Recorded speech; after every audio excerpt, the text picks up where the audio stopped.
Salut les sportifs, j'espère que vous vous sportez bien, qu'il fasse beau, qu'il fasse gris, qu'il fasse chaud, qu'il fasse froid. Le sport doit être là.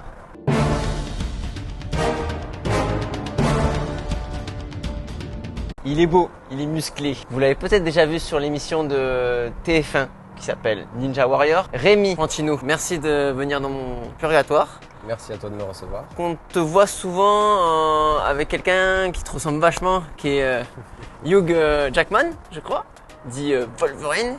Exactement. Vous l'avez compris, on est ici chez Corf, on a quelques petits accessoires fort sympathiques.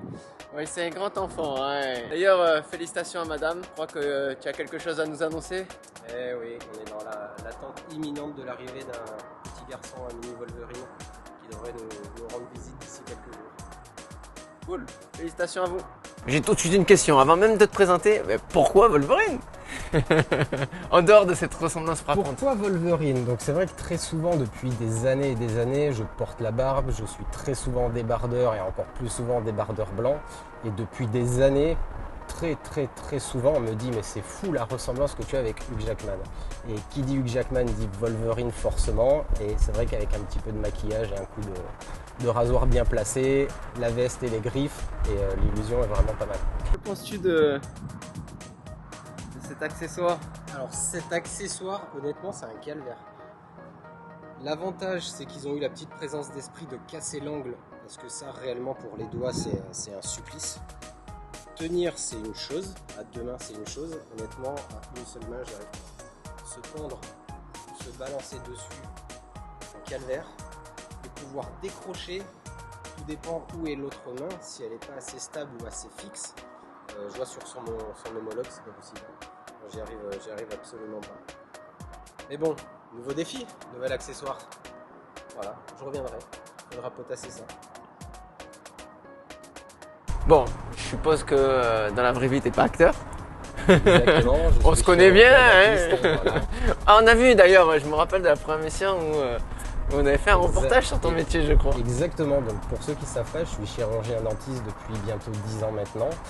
Et voilà, c'est un métier que j'adore, que j'ai toujours voulu faire. De longues études très compliquées, des journées de travail qui sont très compliquées. Et c'est vrai que depuis quasiment toujours, je fais du sport quasiment tous les soirs et c'est mon échappatoire. Vraiment, je me vide la tête, je me vide le corps. Je passe une bonne nuit de sommeil et après, le lendemain, je recommence une super journée bien difficile. D'accord, donc le sport, c'est un loisir. C'est pas, tu passes pas ton temps à travailler pour Ninja Warrior, quoi. Non, bien sûr que non. Je sais que depuis très longtemps, j'ai toujours fait du sport. Jamais forcément les mêmes sports. Moi, la première chose que je recherche dans le sport, c'est déjà me vider la tête et me faire du plaisir. Au début, ça a commencé par la natation. Après, je suis allé vers le triathlon. Après, pendant mes études, j'ai laissé tomber le triathlon, qui est vraiment très chronophage sur le fait de travailler 3 disciplines. J'ai gardé plus que la course à pied et je cours maintenant depuis 20 ans. D'accord, 20 ans. Ouais, ça commence 20 ans, c'est une sacrée tranche fait. de vie. Sacrée tranche de vie. Et qui dit course à pied dit course à obstacles, puis obstacle pur, parcours ninja. Et c'est vrai que petit à petit, j'ai trouvé que j'ai très bien réussi mes transitions et que tout ce que j'avais appris et toutes mes compétences du sport précédent m'ont toujours aidé dans le sport suivant. Et donc c'est peut-être ça le secret pour Ninja Warrior? Être multi-compétence, faire tous les sports? Ça c'est sûr. Ninja Warrior, c'est un sport qui est très difficile et qui regroupe un nombre de compétences qui est énorme. Il n'y a pas vraiment de profil type de ninja. Il faut être fort. Il faut être fort partout. Il faut être gainé, il faut avoir de l'équilibre. T'as fait, je crois, quasiment toutes les saisons, si je dis pas de bêtises. J'ai fait les 4 premières saisons et la dernière saison, la numéro 5, j'ai juste fait une petite apparition. D'accord. Et on va demander ton palmarès dans Ninja Warrior. Jusqu'à où tu es arrivé à chaque fois? Tout le monde ne le sait pas. Mon palmarès en 4 participations, c'est 3 demi-finales et une finale. Bravo. Ça fait rêver pour une émission où je vous rappelle que vous avez le droit à un seul essai. Ce qui est dit dans l'émission de télé est réel et Rémi à côté de moi peut vous le confirmer. Donc que tu passes à 15h ou que tu passes à 4h du matin, que tu aies vu tes copains déjà passer ou pas, tu croises les doigts un petit peu quand même au final pendant ce passage. Toute la difficulté de l'émission et du parcours, tient sur le fait qu'on voit les obstacles. On a un briefing comme vous avez pendant l'émission le testeur pro qui passe. On le voit une seule fois. À nous d'avoir les yeux partout, d'essayer de comprendre comment les obstacles se comportent. Et lors de notre passage, on va directement sur le parcours. Il n'y a pas d'essai, on ne touche pas, on ne sait pas si c'est dur, si c'est mou, quel est vraiment l'écart entre deux agrès, puisqu'on est au sol et on voit le testeur pro à quelques mètres au-dessus de notre tête. Et puis il y a un taux d'humidité qui peut plus ou moins augmenter si c'est la nuit. C'est ça, on est au bord de mer de nuit. Pour lui, c'est ultra facile, ça a l'air court, mais une fois devant, on réalise que la portée est quand même très longue et la chute est éliminatoire. On n'a qu'un seul passage et il y a une dose de stress et des paramètres au-delà du simple passage qui s'additionnent. On est filmé, on passera devant toute la France, devant nos amis, notre famille qu'on a averti avant. Si on fait un super passage, c'est des années de bonheur et on peut en parler toute sa vie. Si on tourne très tôt, très vite, c'est la grosse casserole qu'on doit se trimballer aussi toute sa vie. D'accord. Enfin, c'est comme ça que je le vois. et à la base, c'est quoi? C'est toi qui as proposé si tu parlais de casserole, c'est vrai que moi, la première chose qui me vient à l'esprit, c'est tous ces gens qui viennent en mode guignol, hein, faut appeler un chat un chat. Oui. C'est toi, t'es arrivé, t'as proposé à la prod, je veux être Wolverine sur l'émission de télé. Absolument pas. C'est le hasard. Moi, à l'époque, quand j'ai postulé, j'ai misé sur le fait que je faisais beaucoup de courses à obstacles, du crossfit, de la musculation, que j'étais à l'aise sur un petit peu tout. C'est ce que nous demande la course à obstacles. Dans la mesure où on peut considérer, sauf maintenant le sport a beaucoup évolué, ça peut être différent avec les bracelets, mais en général on a droit qu'à une seule tentative et après on a une pénalité, soit en temps, soit en burpees, soit en un autre effort. Donc on a plutôt intérêt à essayer d'être complet, d'être fort, éventuellement lent, mais de réussir l'obstacle pour surtout pas avoir de pénalité. Là, Ninja Warrior, on est un petit peu sur la même chose dans la mesure où si on tombe, on est éliminé. Donc on a tout intérêt à être le plus fort et le plus complet possible pour réussir. Et moi, j'avais fait cette synergie-là. Mais je me suis dit, on est aussi dans une émission de télé où il y a des milliers de personnes qui vont postuler. Qu'est-ce qui pourrait me faire sortir du lot? Moi, je pense, ce qui me fait sortir du lot avec le niveau que j'avais à l'époque, que j'ai quand même toujours un peu aujourd'hui, c'est le fait d'être chirurgien-dentiste. Très souvent, les meilleurs sportifs français sont des sportifs pros, ou des coachs sportifs, ou des préparateurs physiques, ou des militaires, des gendarmes, des pompiers, des personnes qui vraiment travaillent au quotidien leurs compétences physiques et qui de fait sont bons en sport. Moi, c'est vraiment quelque chose que je suis obligé de rajouter par-dessus mes journées de travail, en plus en finissant tard et en jonglant avec l'heure d'hiver où le soleil se couche très tôt, le manque d'énergie après une journée de 10 ou 11 heures de travail, ça c'est sûr. Et j'ai essayé de me démarquer plutôt sur cette chose-là. Et donc du coup, je pense qu'il m'avait retenu par les compétences et aussi par la profession, et m'avait demandé de venir avec ma blouse de travail en fait jusqu'au bord du parcours et de l'enlever et après de faire le parcours en tenue sportive. Donc à la base, t'aurais même peut-être pas été Wolverine, mais plutôt le chir sur à la base, je devais être le chirurgien qui arrache sa blouse au départ et torse nu dessus. Et plus les heures passaient et plus les minutes passaient et plus je trouvais ça cliché et ridicule au final. Ça fait un peu stripteaseur. Ça fait un peu mauvaise image, nu sous la blouse, l'équivalent masculin du fantasme de l'infirmière. Et plus ça passait, moins j'aimais cette idée. Et je me souviens, juste une heure avant d'aller sur le plateau, je suis retourné à l'hôtel, je me suis rasé, je me suis mis un coup de gel dans les cheveux, j'avais pris mes griffes et un blouson de cuir classique au cas où, parce que l'idée me chatouillait un peu. Et jusqu'à la dernière minute, personne ne le savait. Ah ouais, donc c'est toi qui as fait la surprise à la prod. C'est moi qui ai fait la surprise. Tu l'as joué un peu à l'envers. J'ai même toute la production et la logistique qui me disait Rémi, elle est où ta blouse? Pourquoi t'es déguisé comme ça? Dans la fiche, il y a marqué que tu dois être en blouse. Et moi, du coup, je disais à tout le monde non, ça a été changé, t'inquiète pas, c'est validé avec tout le monde. Et en fait, j'ai fait la surprise et le buzz le plus total. Quoi. Ah, là, tu nous donnes une grosse exclue, là. Ça n'a jamais été dit, ça.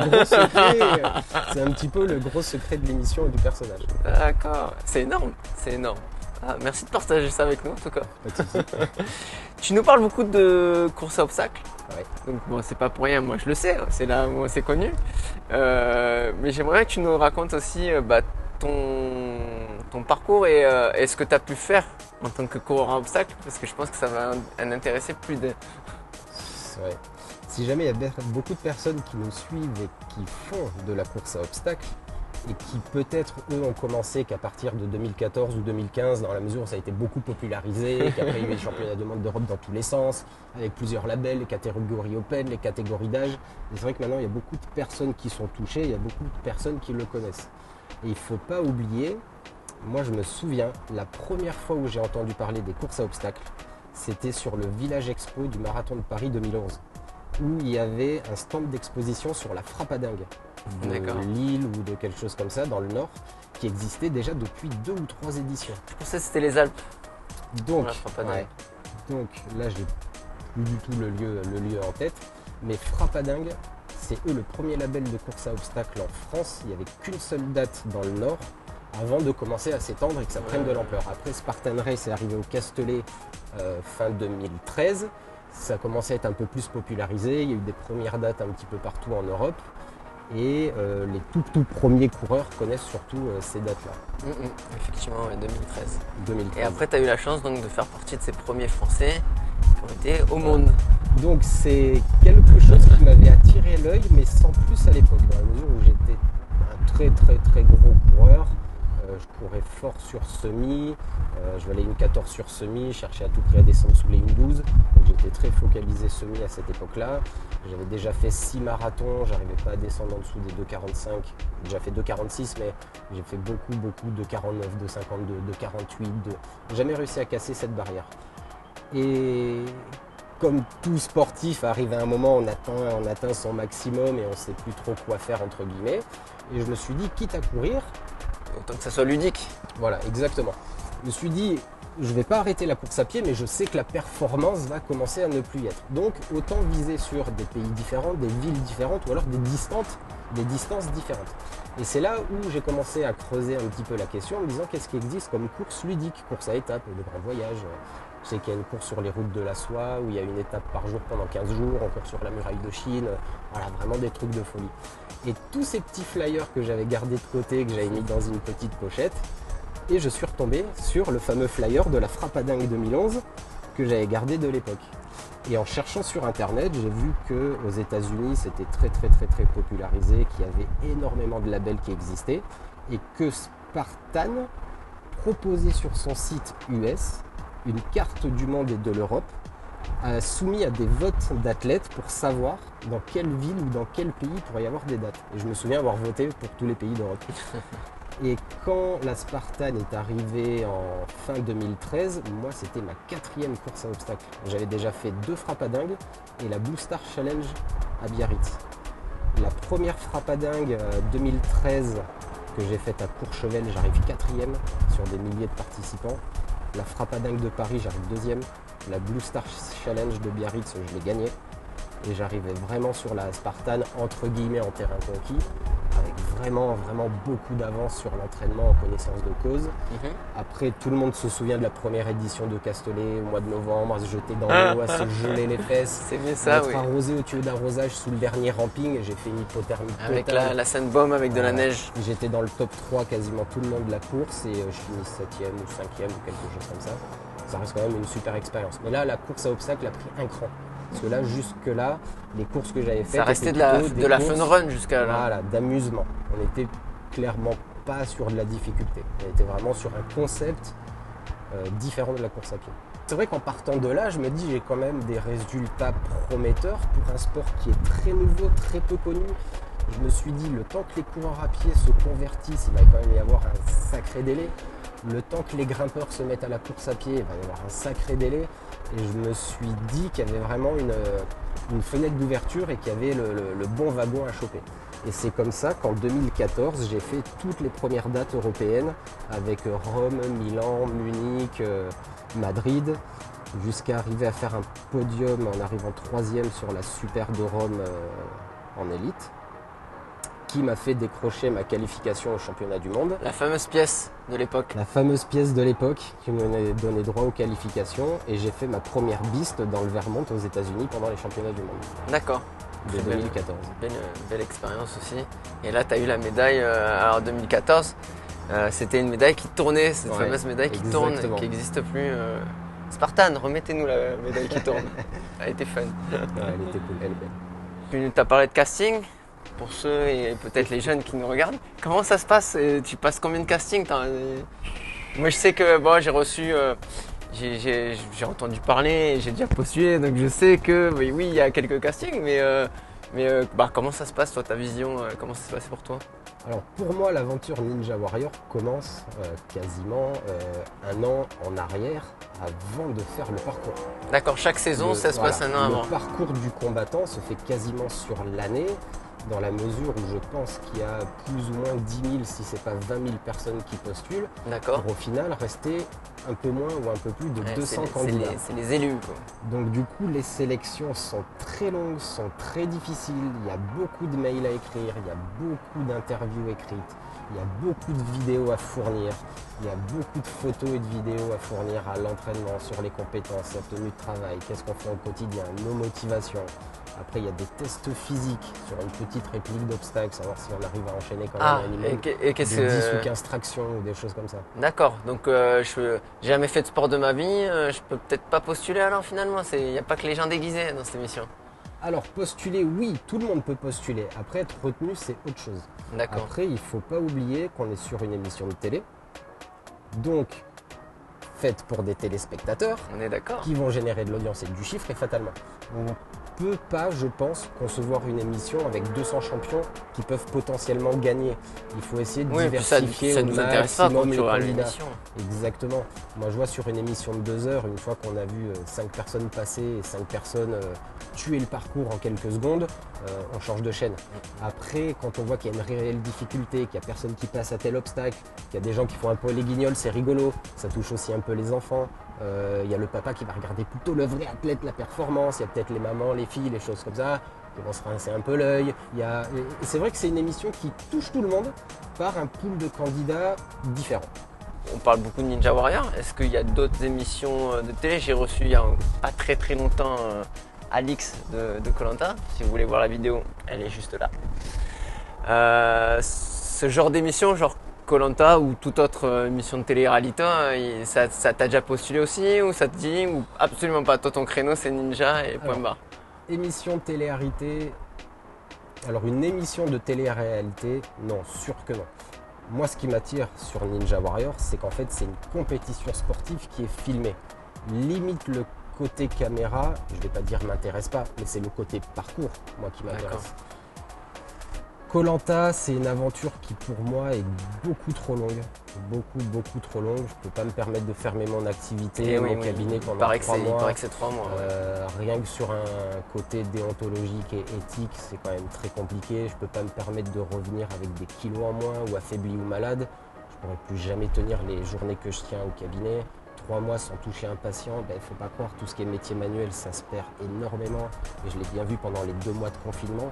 Honnêtement, la reprise, c'est très compliqué. On perd énormément en précision, on perd du toucher. Et je ne voulais pas m'asseoir sur 20 ans de course à pied et de compétences de musculation en revenant avec 10 kilos de moins. Ça, c'est juste pas possible. Mais le concept en soi m'intrigue et m'intéresse quand même un petit peu. Il y a un autre label, une autre émission qui existe, c'est Ultimate Beastmaster qui est diffusée sur Netflix, qui a tourné 3 saisons, dont la France a pu participer pendant la saison 2 et la saison 3, qui se sont trouvées entre la saison 1, 2 et 3 de Ninja Warrior. Et c'est vrai que après avoir tourné la saison 1, oui, j'étais un peu en soif et en faim de nouvelle aventure.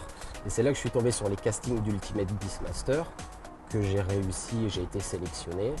Et là, on rentre dans un niveau qui est décuplé, avec des obstacles qui sont démesurés, dans la mesure où c'est une production américaine et qu'il y a plusieurs pays qui s'affrontent. Donc on est censé avoir la crème de chaque athlète de chaque pays, et ça s'est ressenti sur les obstacles et ça s'est ressenti sur la performance. D'accord. Ouais, j'ai le souvenir qu'il y avait la crème de la course à obstacles d'ailleurs. Il y avait beaucoup de coureurs à obstacles top mondial. D'accord. Ok. Et c'est belle expérience. Il n'y a pas eu de saison suivante? Il n'y a pas de nouvelle Ultimate? Alors Ultimate Beastmaster, de connaissance, c'est une structure qui est très imposante, qui est hyper complexe à monter. Et ils étaient dans l'idée de construire, ça leur a pris des mois, cette structure démesurée de tourner 3 saisons en rafale et après de démonter le plateau. Ah oui, c'était éphémère. Dans la mesure, voilà, on était sur quelque chose d'éphémère, dans la mesure où ils ont pris l'emplacement du lieu de tournage de Total Wipeout. Ils disent de Ninja Warrior. Quoi. Ouais, et vraiment. Ninja Warrior américain, jamais eu l'occasion? Non, jamais eu l'occasion. Après, je sais qu'il y a des soucis, pas des soucis, mais qu'il y a une particularité où vraiment le label Ninja Warrior veut que des personnes de la nationalité du pays et surtout qu'il faut parler couramment la langue. Donc après, à la rigueur, pour le peu de vocabulaire qu'on a sur les interviews, c'est toujours la même chose. Ninja Warrior US, pourquoi pas. Après, je pense que s'il n'y a pas un lien de nationalité, de lien de famille, de profession là-bas ou quelque chose, c'est très difficile d'y rentrer. Et surtout, le niveau des obstacles n'est clairement pas adapté à notre niveau. Il ne faut pas oublier, je crois, lors de la saison 1 française, on était déjà à la saison 6 ou 7 américaine. Ah oui, d'accord. Le niveau de difficulté augmente de chaque année en chaque année pour s'adapter au niveau des athlètes et on ne peut pas arriver en cours de route, c'est impossible. D'accord. Et donc il y a eu, chez eux, il y a beaucoup plus de saisons et il y a déjà eu des gagnants, que ce soit chez eux, chez nous. C'est 100 000 euros? Non. Plus. Chez nous, on a 100 000 euros à gagner, chez eux, ils ont 1 million de dollars. Je crois que de mémoire, il n'y a que Isaac Caldero qui a gagné le million de dollars. D'accord. Par là, la saison 6 ou 7. Et en France, personne. En France, si une personne a gagné pendant la saison 4. Saison 4. Jean Tesnas du Moncel, qui a vraiment réalisé Bravo à lui. tous les obstacles et qui a réussi le grand montée de corde en moins de 30 secondes. L'année dernière, à la saison 5, il arrive à nouveau devant la corde. Par contre, pour remporter les 100 000 euros, il fallait qu'il batte son propre record de l'année précédente. Ce qu'il n'a pas réussi à faire à un mouvement de bras, le pauvre. D'accord. Impressionnant. Et à voir maintenant la saison 6, qui fera quoi. Saison 6, présent. Est-ce qu'on a le 6. droit de le savoir? Saison 6, c'est un petit peu tôt car les castings sont encore en cours. Ah, c'est encore Rien n'est validé encore. D'accord, bon, non, on n'en saura pas plus les gens. Rémi, merci d'être venu dans mon purgatoire. Merci à toi. On va continuer l'entraînement parce que bah, là on se régale depuis tout à l'heure. Et ce magnifique temps sur la Côte d'Azur. fait toujours beau les sportifs ici, je vous l'avais dit. Toujours. Si vous avez des questions pour Rémi, pour moi, sur le sujet Ninja Warrior Ultimate Base, Course à obstacle, course à pied. ce que vous voulez, les commentaires, on met un pouce bleu, on s'abonne à la chaîne, on active les notifications. Et je vous dis bonbons et saucissons, portez-vous bien surtout. Il n'est pas là pour moi,